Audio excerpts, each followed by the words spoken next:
Hi, my name's Paula Garfield, and I'm a theatre director. Growing up, never in my wildest dreams would I have thought I could become a theatre director, as well as the first deaf co-founder of a professional theatre company in the UK, which I've now done for over 20 years. I never thought I could do it.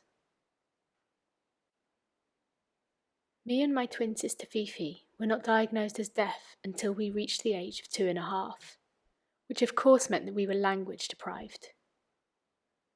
We had missed out on the early stages of language development. We were taught to speak, hours and hours of repeating the same things over and over, and this happened for years. I was 4 when I finally said my first word. Apple. Apple. Speech therapists, audiologists, teachers of the deaf were all over the moon, celebrating that I could say the word apple. But I couldn't explain or describe the apple, say that I wanted or didn't want the apple. I couldn't say that the apple was round, but I could simply say the word because I'd seen it repeated so many times until I finally said apple.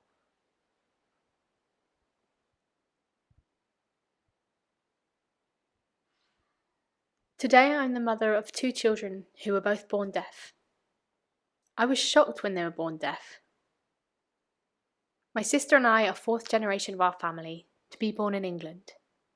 Dating back, my family are from Russia, and they were Eastern European Jewish immigrants who came here in the 1920s. I have no knowledge of my family history back in Eastern Europe, only of my family here.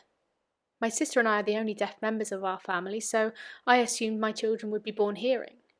So I was surprised when they were born deaf. It's actually very rare, with only 2% of deaf children born to deaf parents. I'm from a hearing family, and 98% of deaf children are born to hearing parents. And I was happy because I knew that I'd be the best parent to my children. I knew that I'd have so much to offer a deaf child and know how to educate them, give them language. And their language acquisition flourished. They're equipped with such rich language compared to me at 4 with one word, apple. My children have both been raised bilingual, with British Sign Language, BSL, and English. BSL was their first language, and they later developed English through reading.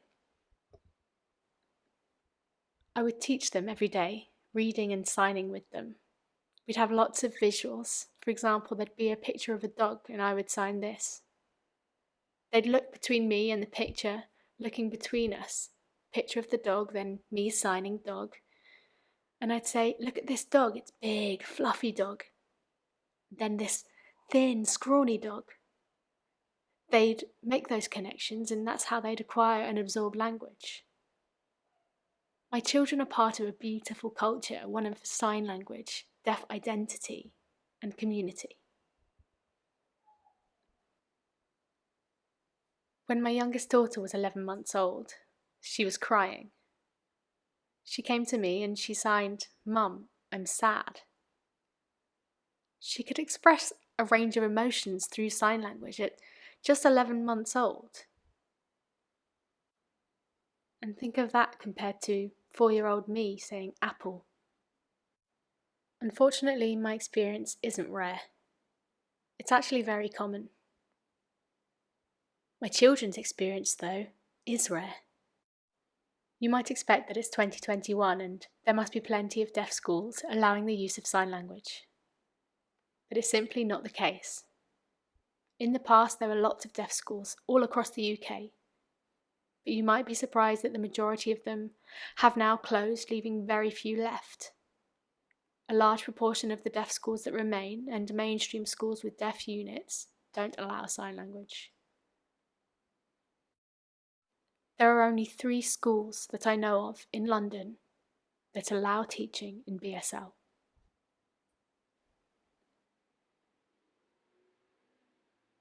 Research from the National Deaf Children's Society in February 2019 Evidence is that children at GCSE level are achieving on average a grade 5.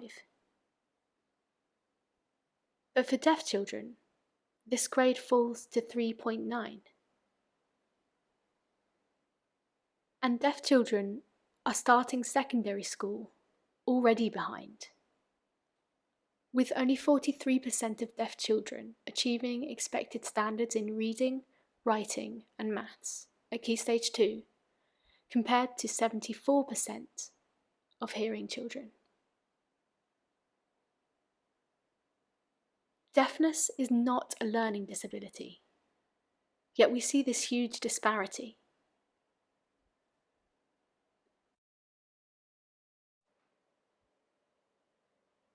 Education experts say that sign language is not needed. They believe that acquiring speech is paramount and more important than learning or acquiring knowledge.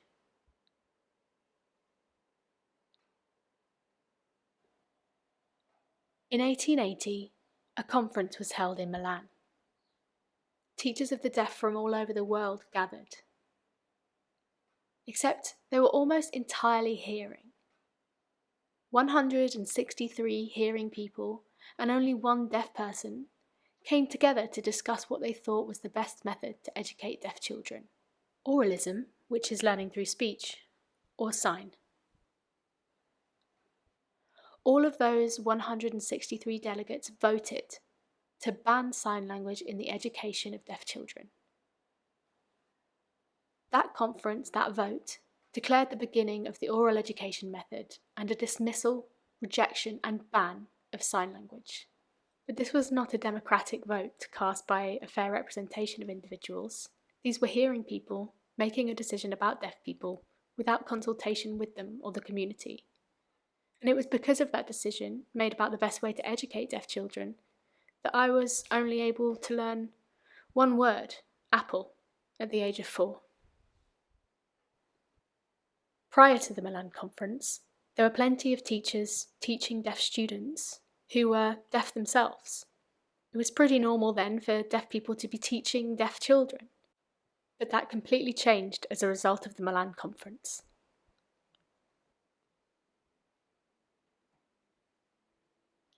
Sign language is prominent throughout history, and there are many examples of it being used and recorded in studies. Here's one example. British historical figure Samuel Pepys, famous for his diaries, wrote about the Great Fire of London. One of his diary entries tells of a deaf boy who came into a pub and gestured frantically to tell them all about the fire. Samuel was clearly impressed by the interaction, that he made special mention of it in his diaries.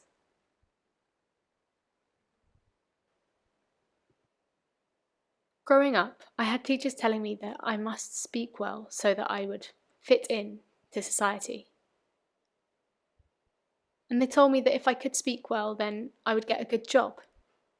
I was convinced and completely brainwashed that this was the truth. Yet still, when I left school at 17 years old, I had the reading age of 8. I remember going to a deaf club where I met a man who didn't speak, but signed beautifully. I remember looking over at him, and a friend told me that this man had not 1 but 2 degrees. I was gobsmacked. I thought the teacher said you must speak in order to show intelligence, yet here this man was, proving to me that the teachers were wrong.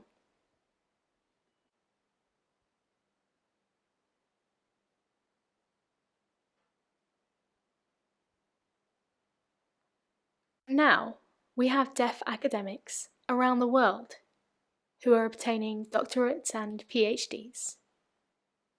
And these people are learning through sign language. They are proof that you don't need to speak in order to achieve at a high level.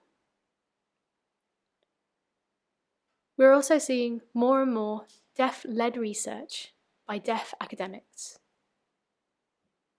For example, at the Deafness, Cognition and Language Research Centre at University College London, Heriot-Watt University in Scotland, and at Manchester University.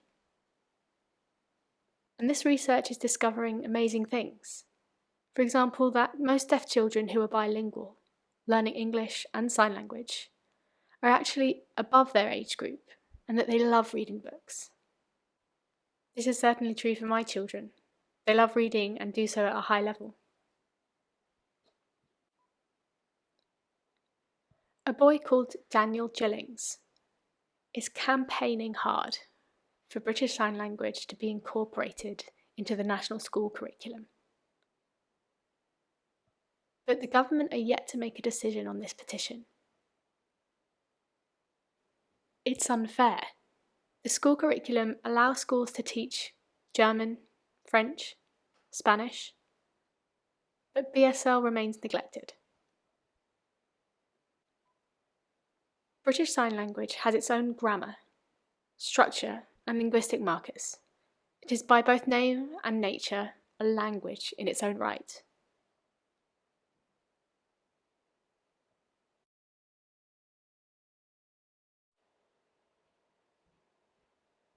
What I find a really interesting observation working in theatre is that while in schools I see sign language dismissed, at the same time I see it growing in popularity in theatre. I see audiences watching sign language on stage, enjoying the richness, expressiveness, and the creativity of sign language.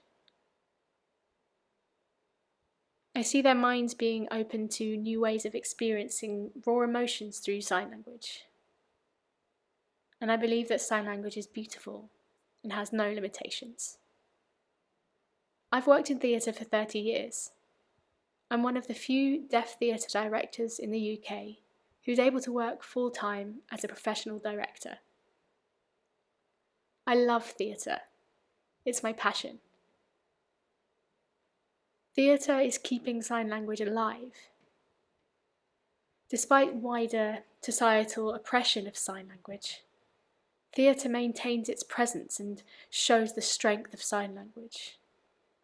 It portrays deaf culture and inclusion within theatre. Theatre truly is a wonderful art form that allows a hearing audience and world to appreciate that sign language is a beautiful, rich, and alive language that is full of visuality and can be appreciated by all. We have a huge growth of talented deaf actors. We need to see this continued growth. I'm hoping to see more deaf leadership in the theatre world, deaf writers, deaf directors, and deaf producers. We need to see more representation of deaf people and sign language on TV and in films. It shouldn't matter if the deaf person can speak or not. What's important to me is to see fluent, beautiful sign language. My aim is to show, through the beauty of theatre, the depth and beauty of visual language on stage, in order to challenge some of the negative stereotypes and beliefs of signed versus spoken language. Challenge the notion that having perfect spoken language is superior to sign language. I hope that perhaps in the audience there might be hearing parents with a deaf child, and that they might see a performance and feel empowered, guiding them towards an understanding of a bilingual approach of sign language and English, and an acceptance and celebration of deaf culture.